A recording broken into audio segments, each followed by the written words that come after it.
Olá, pessoal. Eu sou Elizabeth Rocha, nutricionista, especialista em fitoterapia, e estou hoje aqui representando o Chá das 5 para falar nesse assunto super interessante e super importante para a nossa saúde, o sono. Da qualidade do nosso sono vai depender a qualidade do nosso dia. Quando a gente tem um sono reparador, um sono em quantidade e qualidade ideais, nosso dia vai ser mais produtivo, as questões cognitivas, memórias vão estar melhores, o humor vai estar melhor, a gente vai ter energia, a qualidade de vida, de um modo geral, melhora. O sono tem fundamental importância nas questões de saúde também. Então, uma noite de sono bem dormida não é um luxo, é algo que tem que ser implementado de forma contínua na nossa vida. Todos os dias, sempre que a gente puder, a gente tem que priorizar um sono reparador. Aqui, como a gente já citou, o sono reparador é imprescindível para a boa saúde física, mental e para o bem-estar ao longo do dia. Muitas vezes a gente, quando quer colocar uma atividade na nossa vida, estudar, trabalhar mais, ou mesmo atividade de lazer, maratonar uma série, a gente acaba diminuindo as horas de sono, né? Negligenciando aquela quantidade ideal de sono. Então a gente sacrifica horas de sono para incluir essas atividades na nossa vida. Isso nem sempre é uma troca que é boa para a gente, que é favorável. Obviamente, se isso acontecer esporadicamente, não vai trazer tanto problema. Agora, se for algo a longo prazo, você sacrificar horas de sono para fazer outra atividade, isso pode prejudicar de maneira importante a sua saúde. Então, sempre devemos priorizar, sempre devemos pensar que o sono reparador é importantíssimo para a gente render em todas as atividades, tanto físicas, mentais. Não é um luxo, como a gente já falou, não é um luxo, é uma necessidade. Um terço da nossa vida a gente passa dormindo, para a gente ver a importância do sono na nossa vida. 8 horas por dia, um terço, é a necessidade que o nosso organismo tem. Por quê?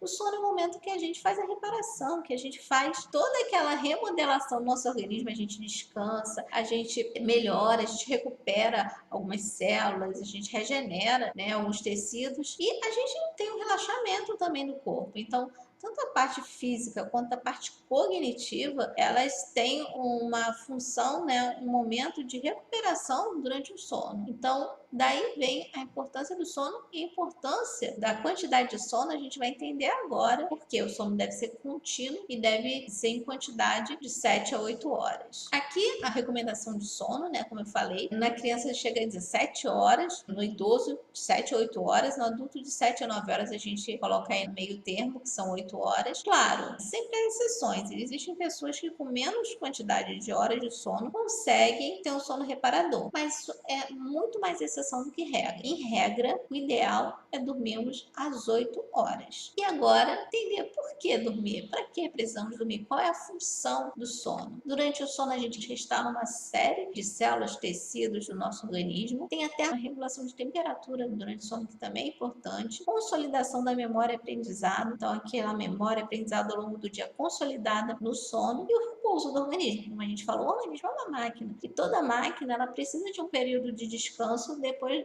do período de trabalho. Então a gente tem todo aquele trabalho durante o dia, a gente tem as atividades físicas, mentais, e a gente precisa de um tempo para se recuperar, para no dia subsequente conseguir começar tudo de novo. E aqui a gente vai entender o porquê da gente precisa dessa quantidade de sono. Por que o sono tem que ser seguido, não pode ser um sono fragmentado. Eu posso dormir várias vezes por dia, né? E somando durante o dia dormir 8 horas? Não, não adianta. Por quê? Porque o sono tem ciclos e é necessário que esses ciclos sejam completos e sejam subsequentes, tenham vários ciclos seguidos. Então, o ciclo do sono é o seguinte: vigília é estar acordado, depois a gente vai para o sono não REM, que tem 4 fases, 4 etapas, e depois vamos para o sono REM, que é o momento mais importante. Mas para chegar nesse sono REM, a gente tem que passar em todo esse ciclo. E a cada ciclo, o sono REM, que é o sono mais reparador, ele vai aumentando o seu tempo. E por isso é importante a gente ter as horas completas de sono, as 8 horas de sono seguidas, porque a cada vez que eu completo um ciclo desse, eu vou aumentando o meu tempo de sono reparador. Em geral, cada ciclo leva 1 hora e podemos ter cerca de 8 ciclos por noite. Como é que acontece, né, essas fases do sono? Então, a gente começa pelo estágio 1, do não REM. REM é uma sigla em inglês que significa movimentos rápidos dos olhos. E a gente vai entender mais à frente porque tem esse nome. some. Dá para entender, né? É um momento do sono que os olhos têm esse movimento mais acelerado. Porém, a gente começa o sono, né? O ciclo do sono pelo estágio não REM, estágio 1 da fase não REM. Então, esse estágio 1 é o quê? É o momento que a gente está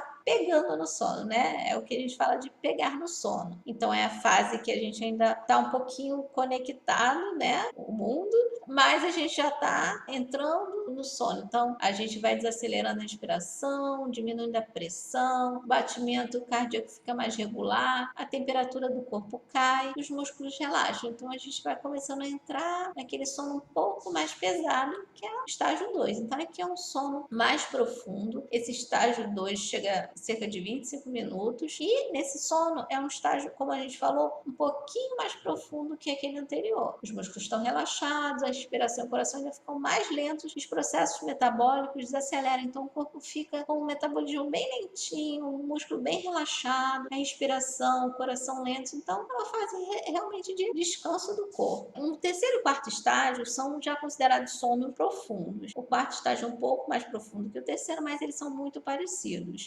Nesses estágios, é um sono mais profundo, com restauração muscular e cerebral, um relaxamento do corpo e da mente, a reparação e reconstrução de tecidos, ossos e músculos, fortalecimento da imunidade, promoção de criatividade, processamento da memória, liberação de GH, que é o hormônio do crescimento, que na criança é importante para o crescimento, mas no adulto também tem importância na reparação tecidual. Aí saímos do sono não REM, né? Nesses 4 estágios, a gente entra no sono REM, que é um sono que, como eu falei, a cada ciclo vai aumentando o seu tempo. O primeiro ciclo ele começa com 10 minutos e pode chegar até 1 hora com a progressão do sono. É uma fase em que o corpo está extremamente relaxado, os músculos, né, estão extremamente relaxados, mas a atividade cerebral está intensa. E é a fase que a gente tem aquele movimento de olhos, que se caracteriza o nome, né, sono REM. E nessa fase também a gente pode ter uma respiração mais ativa, uma respiração mais profunda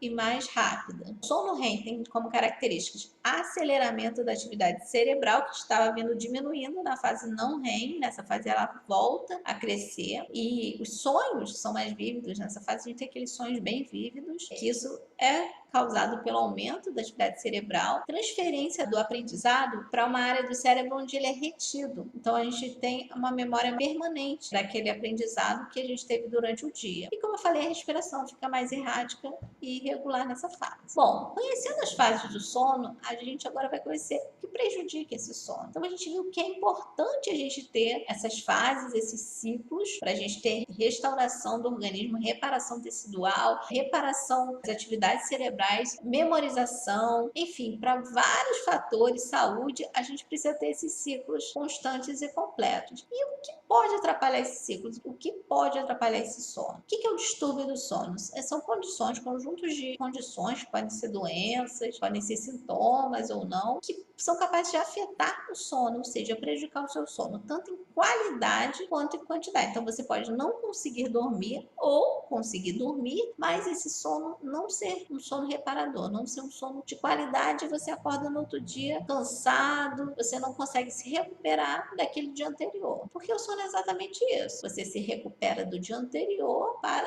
poder fazer suas atividades do dia subsequente. Então, quando você não tem esse sono reparador, você é como se pulasse, você não tivesse o descanso. Então, você continua com aquele cansaço, com aquela falta de energia que você terminou o dia anterior. Quais são os principais distúrbios do sono? Tem vários, são quase 100 distúrbios do sono. Aqui eu botei os mais comuns. O mais comum disparado é a insônia. Cerca de 1/3 da população se queixa de insônia, sofre de insônia. Vejo estudos em que aponta que 60% da população tem insônia. Então, é muito prevalente. A gente vai ver o impacto que essa quantidade, né, essa insônia vai trazer para a saúde. Tem outros distúrbios do sono, como a apneia do sono, que a pessoa tem dificuldade de respirar durante o sono, pode perder o fôlego durante o sono. Acontece muito em pessoas que roncam muito. Então, tem pessoas que, inclusive, precisam usar aparelho, um CPAP, né, que é um aparelho, para dormir, para não ter risco de essa apneia ser prolongada e a pessoa até mesmo vir a óbito. Tem o sonambulismo, aquele distúrbio em que a gente tem atividade durante o sono, então a gente levanta, anda, fala, mexe em objetos, em coisas que não são comuns de fazer, quem está dormindo, mas no sonambulismo isso acontece. Síndrome das pernas inquietas, que o próprio nome já diz. Bruxismo, que é quando tem uma tensão, essa musculatura no maxilar, e o maxilar fica tenso, muitas vezes traz problemas de dentição, dores. Narcolepsia, o que é narcolepsia? De repente a pessoa está acordada e ela cai no sono. A pessoa está na sua atividade do dia normal, e de uma hora para outra ela pega no sono. Isso também é um distúrbio do sono. Paralisia do sono, em que a pessoa se sente acordada, porém como o organismo tivesse, o corpo estivesse completamente paralisado. Então a mente está acordada, mas a pessoa não consegue se mexer. Muitas vezes isso causa bastante aflição nas pessoas que sofrem desse mal. O que pode prejudicar o sono? Quais são as questões? Quais são os fatores que podem prejudicar uma boa noite de sono? Um fator importante é o ambiente que você vai dormir. Ele tem que ser escuro, pouco som, pouco barulho, tem que estar numa temperatura adequada, nem muito quente, nem muito frio. Tudo isso é importante para um sono de qualidade. Cafeína, todo mundo sabe que a cafeína prejudica o sono na maioria das pessoas. Então, na parte da tarde, evitar tomar cafeína porque ela é excitatória, né? Então, ela dá uma energia que não é legal para quem está querendo dormir, né? O álcool, ao contrário de que muita gente pensa que o álcool é bom para o sono, não. Ele pode até ajudar você a pegar no sono, mas não será um sono de qualidade. Então, evitar álcool, uso de aparelhos eletrônicos, celular, computador, notebook, à noite. Inclusive, existem aplicativos que diminuem a luminosidade da tela nesse horário, que auxiliam um pouco, né, a evitar os males que esses aparelhos causam para o sono. Atividade física muito intensa é ruim. Atividade física é boa para o sono, mas ela sendo muito intensa, próximo ao horário do sono, ela vai prejudicar o sono porque ela produz algumas substâncias que também trazem uma certa excitação. Então, você fica muito acordado, né? Fica no estado excitado, então você não consegue dormir, você tem dificuldade de pegar no sono. Evitar usar a cama, né? O quarto em geral, mas de preferência a cama, como local de trabalho ou de estudo, que aí seu cérebro não associa aquele local como um local de descanso. Tomar medicações, inclusive medicação para o sono, pode piorar o sono. Então, as pessoas que são viciadas em remédio para dormir, tomam, fazem automedicação, ficam dependentes cada vez de doses maiores. Alimentação, existem alimentos que têm alguns ingredientes, né, alguns aminoácidos, vitaminas, minerais que auxiliam no triptofano, na serotonina, na melatonina e ajudam aí a melhorar a qualidade do sono. E o estresse, obviamente o estresse vai prejudicar bastante a qualidade do sono, aumenta o cortisol não é um hormônio interessante à noite. Então, esses fatores, muitos outros ainda podem prejudicar, mas esses são os principais que podem prejudicar o sono e devem ser observados. A insônia também tem várias categorias. A insônia pode ser categorizada de várias maneiras. Eu botei aqui 4 exemplos de categorização da insônia, mas existem vários. A insônia pode ser de leve a grave. E o que vai definir se ela é leve, moderada ou grave? O impacto à qualidade de vida. Então, quando é um impacto mínimo, é uma insônia bem leve, a gente considera que ela não é muito importante na saúde. Então, ela é eventual, é uma insônia que passa logo, então ela é leve, ela não vai trazer grandes danos. Moderada, a gente já tem que ter cuidado, já é uma insônia mais recorrente, que já prejudica um pouco algumas atividades, mas a insônia grave é aquela que traz prejuízos importantes à qualidade de vida. Existem casos de pessoas que acabam sendo incapacitantes, elas não conseguem trabalhar por conta daquela insônia persistente e pode trazer sintomas, doença, pode aumentar a depressão, pode deixar a pessoa irritadiça, pode deixar a pessoa sem energia, né? A pessoa exausta, fadiga, questões mesmo de memória, a pessoa fica com a cognição comprometida. Então, essa caracterização quanto à gravidade vai ser conforme o mal que essa insônia está causando para a qualidade de vida e para a saúde. O momento do sono que ela ocorre, então a gente tem dificuldade de pegar no sono, a gente tem dificuldade de manter o sono e acorda várias vezes ao longo da noite, que é péssimo, porque a gente viu que aqueles ciclos eles têm que ser contínuos, né, do sono, então é um sono de muito baixa qualidade e despertar precoce. Tem pessoas que acordam cedo demais, então no começo da madrugada a pessoa já desperta. Quanto ao curso, ela pode ser transitória transitória, acontecer muito eventualmente, ser principalmente ligada a um fenômeno, por exemplo, uma ansiedade, a pessoa tem alguma prova ou tem algum problema ali no trabalho, na vida, naquele momento, e naqueles dias ela fica com insônia, mas depois ela passa. A insônia é recorrente, por exemplo, 2 períodos de insônia ao longo do ano a gente já pode caracterizar como recorrente. E insônia crônica, que é a insônia que você tem dentro de 3 meses, a cada semana você tem pelo menos 3 dias de insônia. Isso aí já é caracterizado como insônia crônica. Quanto ao tempo de sono, a insônia pode ser de tempo de sono curto ou normal. Nem toda pessoa que tem insônia dorme pouco, ela pode dormir muitas horas, porém sem qualidade de sono, que não deixa de ser uma insônia. Qual o risco que a insônia pode trazer à saúde? São vários. Na verdade, a insônia pode não estar diretamente ligada a essas males, né, essas doenças crônicas, porém ela pode ser o gatilho. A gente vendo aí as principais, né, riscos à saúde causados pelas noites mal dormidas, né, pela insônia, a gente vê que a maioria são doenças metabólicas e crônicas. Então a insônia mexe demais com a questão metabólica e isso traz doenças crônicas. Então aumenta o risco de obesidade, hipertensão, colesterol alto, câncer, questões imunológicas, uma série de doenças, inclusive obesidade, e também ela pode perpetuar as desordens de sono. A gente fala que a insônia alimenta a insônia. A pessoa que tem uma insônia que não é tratada, a tendência é agravar cada vez mais. E como diagnosticar? Um médico que diagnostica a insônia, geralmente neurologista, mas pode ser até mesmo o otorrino, o laringologista, e clinicamente, a parte de questionários, de anamnese, ele pode identificar. E existem exames, o mais comum é polissonografia, que aí durante a noite você fica ligado a uma série de equipamentos que vão mostrar como foi suas atividades, tanto físicas como cerebrais, ao longo do sono, como foi sua respiração, se roncou, se mexeu muito, e vai dar um diagnóstico mais preciso da qualidade do sono. Tem tratamento? Sim, a insônia tem tratamento. Porém, primeiro é necessário diagnosticar e segundo, é importante a pessoa saber que o tratamento da insônia nunca será só medicamentoso. A medicamentoso será só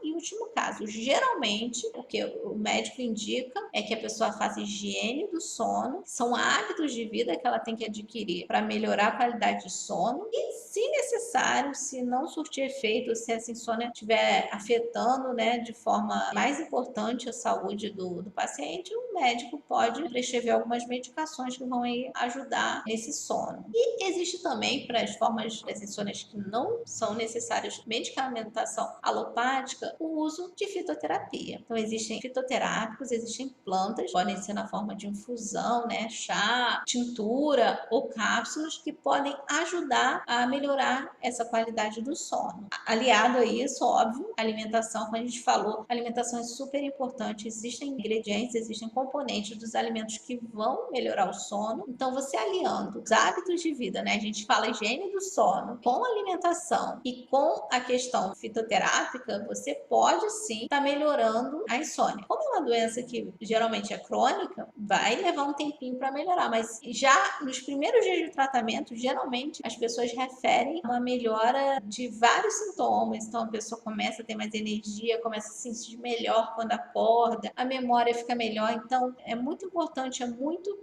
favorável você tentar tratar a insônia. Nunca você deve negligenciar e falar, não tem jeito, ou deixa para lá. A insônia é muito importante que seja tratada, porque tem um impacto importantíssimo na saúde e na qualidade de vida. Sempre, óbvio, procurar um médico, ouvir do médico qual o melhor tratamento e caso não seja necessário um tratamento medicamentoso, você pode optar pelo uso de fitoterápicos, sempre indicado por um profissional fisioterapeuta. E aqui eu encerro, né, essa apresentação dizendo para vocês que a gente do Chá das 5 está lançando um e-book, aliás, uma série de e-books, esse é o primeiro sobre o sono, e nesse e-book a gente vai falar sobre o sono, vai falar mais detalhadamente sobre as coisas que eu falei aqui, a caracterização da insônia, fases do sono, os males que a insônia pode trazer, a gente fala sobre melatonina, fala de cada alimento que vai melhorar, né, dos alimentos, dos grupos de alimentos que vão melhorar a questão do sono e inclusive cita algumas plantas que podem ser utilizadas para melhorar a insônia. insônia. Claro que não é uma prescrição, mas são plantas que podem ser utilizadas, quando bem indicadas, no tratamento da insônia. Existem estudos, trabalhos que mostram um efeito positivo. Então, estamos lançando aí esse e-book. Espero que vocês gostem. Ele é bem prático, então é para o profissional de saúde, mas também para o leigo, para a pessoa, né, que não é profissional de saúde, se ler ali, vai entender bastante coisa, está numa linguagem bem fácil. E esse e-book vai ser lançado dia 17 de fevereiro. Futuramente teremos novos outros e-books. Peço que vocês sigam a gente também nas redes sociais. O Chá das 5, o YouTube está chegando aí. A gente também vai ter um canal de YouTube para conversar com vocês sobre fitoterapia, sobre saúde. E o Instagram, que foi, né, onde a gente começou, que vocês continuem seguindo e deem sugestões, falem se gostou, se ajudou. Espero que a gente esteja contribuindo aí com a saúde e com a informação. Um abraço e até a próxima.